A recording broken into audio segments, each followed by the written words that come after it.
Lech Lecha begins obviously the special history of Maisa Avos and Labanim, that whatever the patriarchs and matriarchs did sets the tone and paves the way for future generations, and how they conduct themselves really almost becomes a predictor of how Klal will themselves behave.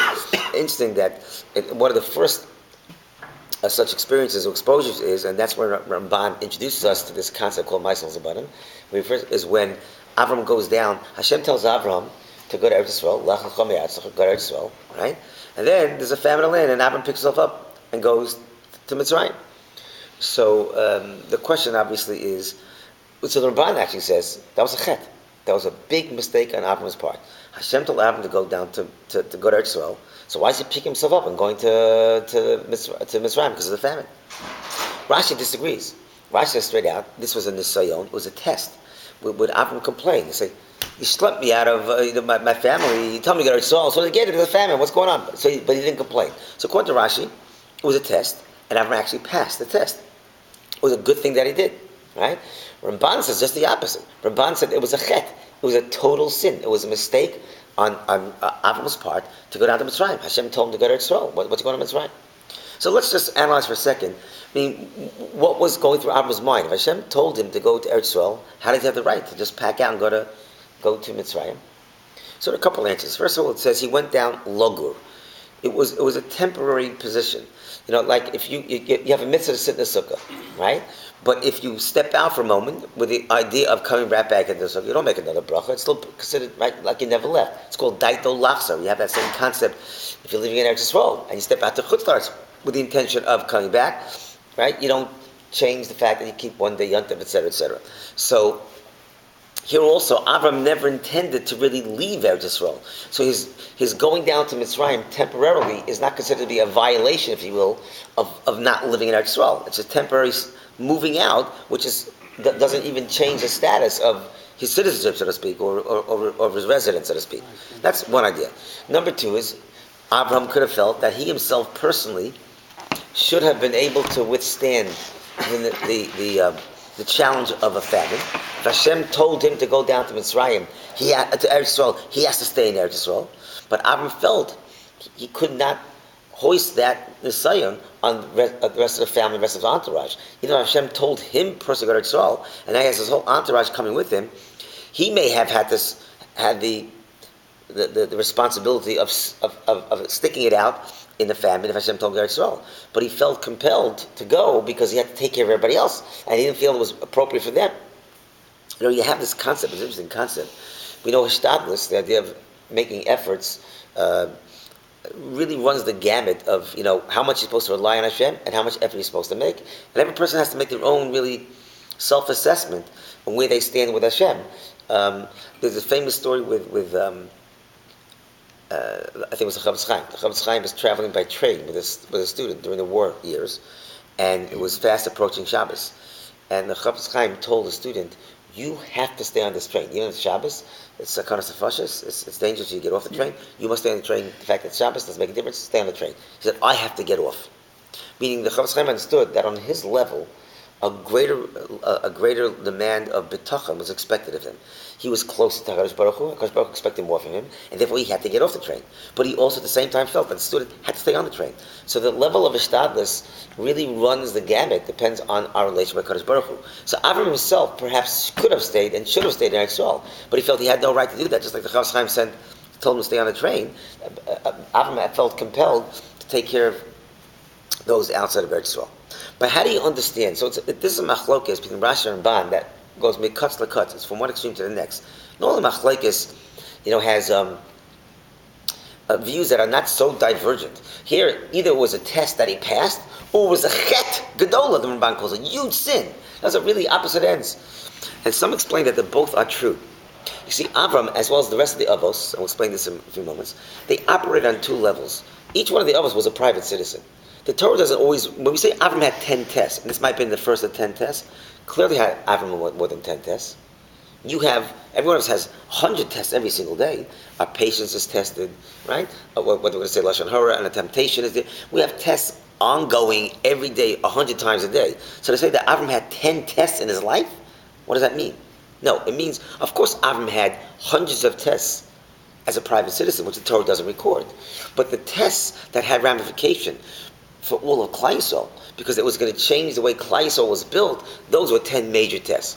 So Abraham, like all the others, had to operate on two parallel tracks. They lived in almost two parallel universes. They lived as private citizens, and they lived as avos. So as a private citizen, what Avram did was a chet. He should not have left Eretz Yisrael, but Avram also understood that he's preparing the way for Klal Yisrael, that they have to know how to deal with a famine and go down to Mitzrayim and how to deal with Paro in Mitzrayim when he's there. So he understood as an Av, he had to act a certain way, even though as a private citizen he might have been expected to act differently. I'm going to come back to this later on, but I want to just share one thing before Ma'ariv. I think Ma'ariv is in a little bit. So I want to shift gears totally, and that is, I want to talk about relationships, marriages, vis-a-vis this week's Torah Parsha. I was once speaking to a world-class therapist, marriage counselor, about something, and he mentioned different things that he felt are very important in terms of relationships. And he mentioned a bunch of them, and I said, it's interesting. It happened to be Parsh Lech Lecha, I believe, and I said, everything you said is really sourced in the Torah. It's not surprising; those things are really sourced in the Torah. So I want to share with you three things. All right. Number one, he believed, and we see in the Torah in a certain sense, that in order to have a very successful marriage, your spouse has to feel that he or she is the most important person in your life. Now, it seems rather obvious, but it means more important than your children.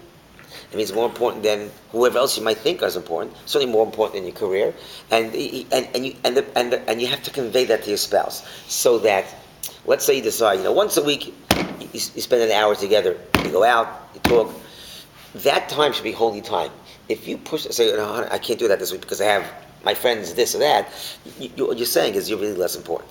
So you really have to really be very clear to yourself, and more important to your spouse, has to hear that that person is more important than anybody in your life, maybe even including yourself.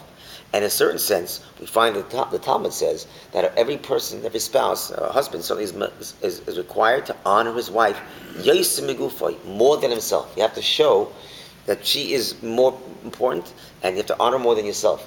And you see in this Torah portion that when Abraham is moving around and going from place to place, it says Vayet Ahaloi, and Rashi says Ahaloksiv, that really her tent was pitched first. That Abraham made it very clear that he's going to pitch her tent before his own. She's the most important.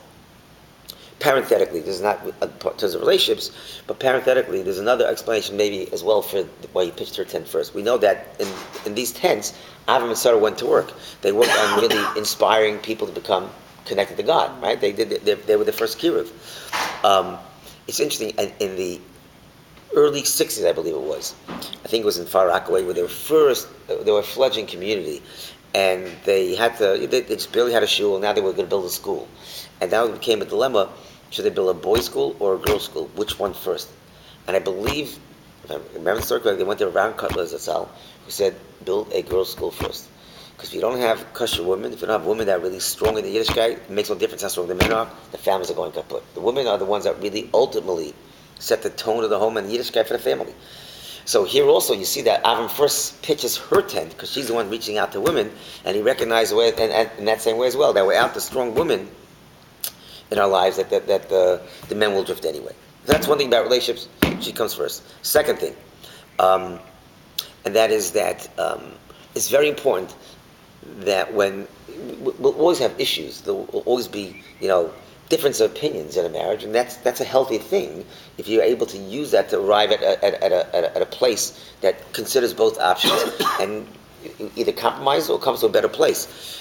We don't shy away from machlokes per se. It's interesting. I once was talking to somebody who came from, and I asked, what was the thing that really engaged you the most?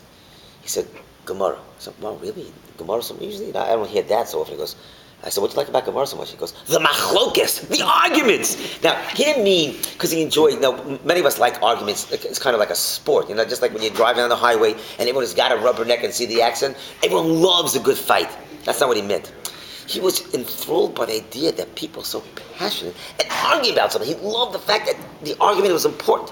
I might say, there's not a single page in the Talmud, not a single page, I believe, that doesn't have a machlokes on it. And we record it, because a good machlokes is very important. It helps you arrive at the truth. So a machlekes between a husband and wife, if it was done properly, hopefully it gets you to a place that considers both options. But you have to know how to do that argument. It has to be done in a very, very important way. And so, in a very sensitive way, rather.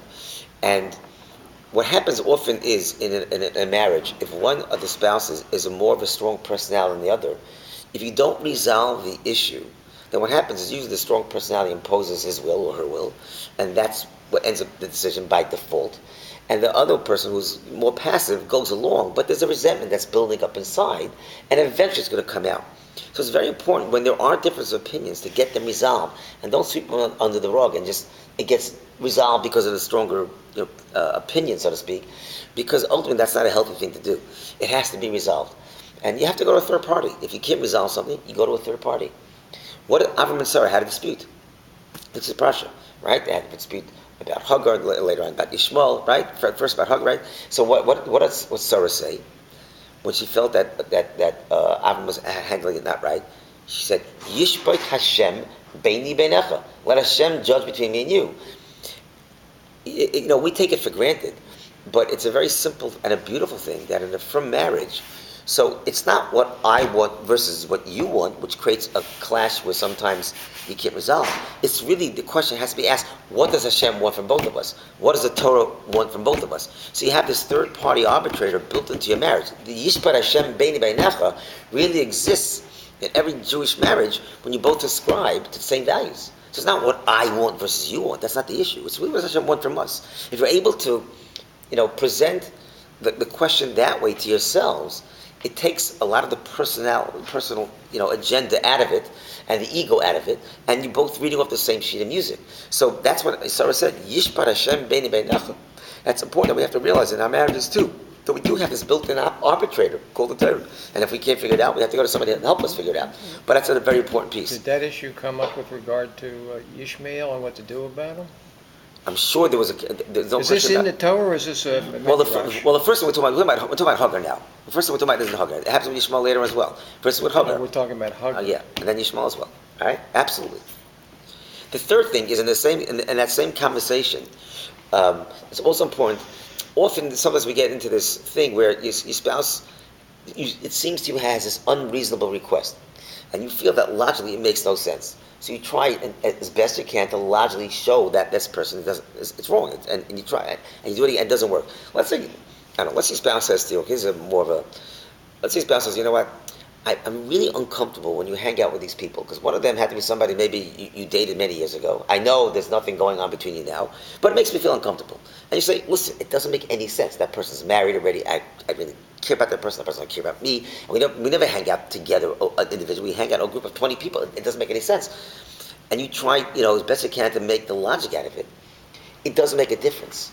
If those are her feelings, you have to really consider those feelings. It's as crazy as she says, please don't wear that green jacket anymore. And when I think of green, it just gets me nauseous because I remember that time. And you say, that doesn't make any sense.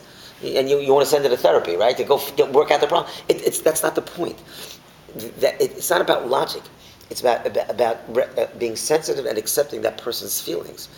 And you see, again, with Avram and Sarah, Sarah's feelings are hurt in the way Avram deals with her. She feels that Avram is giving too much attention to or prominence to Hagar, and even though Avram feels that's not the case, but he understands if that's where she's coming from, he has to deal with that. He doesn't. So when she gives him his whole spiel on how she's upset at him, he doesn't challenge her. In fact, when she says "Chamasi Lecha," she said, "I'm really angry at you. I'm fuming." Right? You don't see him countering that, but he understands if that's where she's coming from. That has to be reckoned with. In fact, there's a Gemara that actually says something else. That if somebody calls you a donkey, what should you do? Somebody calls you a donkey, what should you do? Somebody insults you, calls you a donkey. So what the Gemara says? Put on a saddle. What does that mean? What does that mean? What that means is, if somebody is accusing you or saying something that's insulting to you, so you could immediately, knee-jerk reaction, just fight it, in which case you can have an escalation of the argument until it gets really heated, or you can try to turn down the volume first, so that you can have a rational conversation. So when a person says something about, you're a donkey, the first thing you put on a saddle means, you know what? I understand what you're saying. I understand why you might even feel this way. I don't think I really feel this way myself, but I really understand where you're coming from, and you acknowledge that. You've automatically diffused so much of that energy. You've lowered the volume, so now you can have a normal conversation. And that's what Abba does as well. When she challenged him, you don't see him fighting back. He recognized those feelings, acknowledged those feelings. It's not about logic all the time. So those are three really important pointers, if you will, in a marriage and relationship that I know many therapists describe, and it's really straight here in this historic pressure. All right? So we break from Marav now and then. Let's Let's break from Marav.